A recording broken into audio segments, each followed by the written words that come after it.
We often find ourselves getting back into these roles at work, at home, as parents, as friends. We seem to cycle in these known factors, and these are not conscious things, and they're not anything to be shameful of or to blame anyone for. What we're doing is we are constantly, the brain is scanning the environment. It's finding a place to rest, to be successful. If you think about way back, primitive, you had to feel like you were seen and heard, that you were belonged, that you had value, that you had agency, and that's what made you safe, those 5 universal constructs. And in order to find that sense of value and reciprocity, to be a part of a unit, this is even before civilization, we had kind of these packs, these groups of people. And in order to be incorporated in the group, you had to have value and use. And so the brain started to scan what the group was and where can I fit in. Because if we have gatherers, then I need to hunt. If we have builders, then I need to be able to upkeep. We had to find our place so that we could fit for survival. And we've been doing it ever since. But here's the thing about childhood survival strategies. They're designed for dependency, not autonomy. They're built for a world where your safety depends on other people's approval and reactions. As an adult, you have resources your inner child couldn't even imagine. You can leave situations that don't serve you. You can set boundaries. You can choose relationships based on mutual respect rather than survival needs. But when stress hits, your inner child doesn't know this. They're still operating from that old playbook, trying to keep you safe the only way you know how. This is why you might find yourself working until exhaustion to prove your worth, saying yes when you mean no, procrastinating because starting feels too risky, getting overwhelmed by tasks that shouldn't be overwhelming, feeling like you're never doing enough, no matter how much you accomplish. So, how do we work with this and not against it? First, awareness. When you notice yourself in one of these patterns, pause and ask, how do I feel right now? Often you'll recognize that inner child who's trying so hard to keep you safe. Second, that self-compassion is a part of resilience. Thank that part of you for trying to protect you. These strategies got you through some tough times.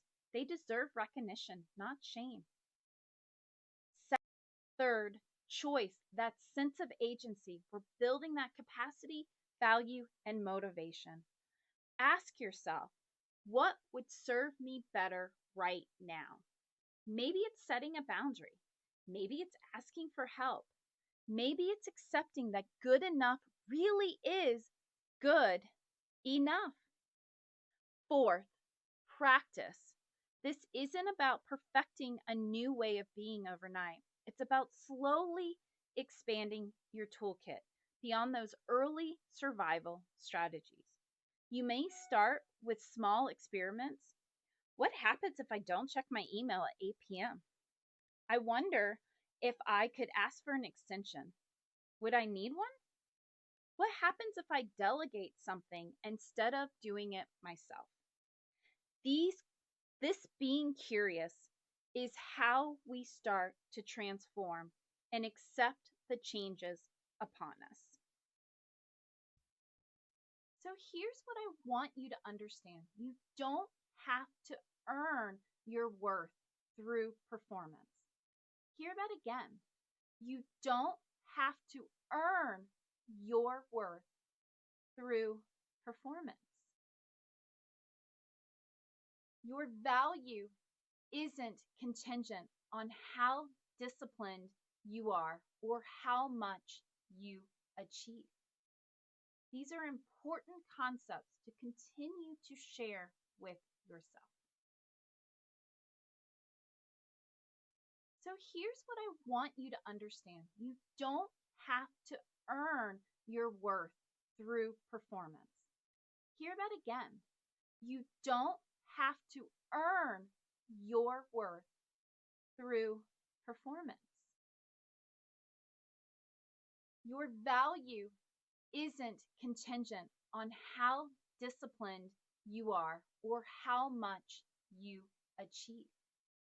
These are important concepts to continue to share with yourself.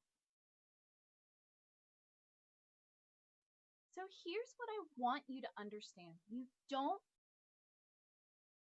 Your inner child learned to equate safety with performance because that's what their environment taught them. But you get to teach them something new now. You get to show them that you're lovable, even when they make mistakes, that they belong even when they're not perfect, and that they're safe even when they set boundaries.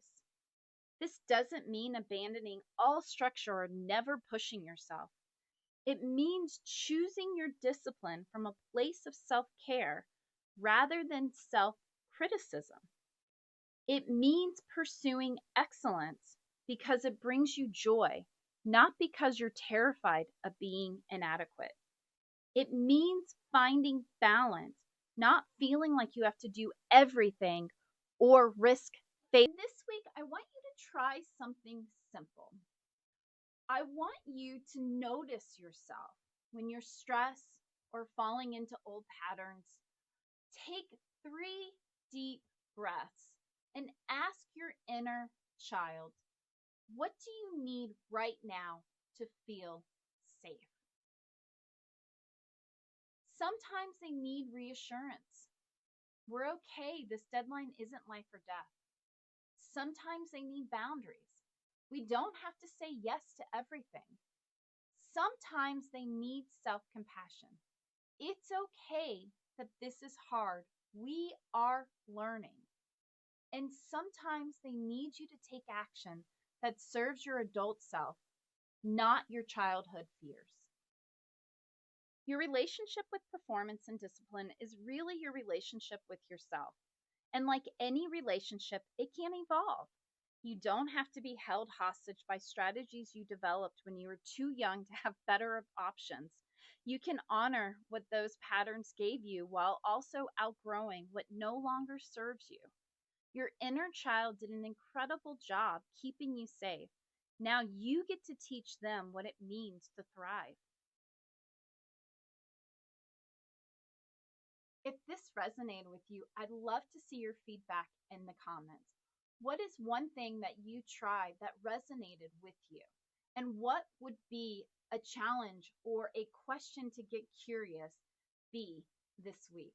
Comment below, like and share with somebody who needs to heal their inner child and let go of the stress that their child is trying to navigate in this adult world. I'm Jennifer Evans with Empowering Wellness Counseling Solutions. Thank you so much.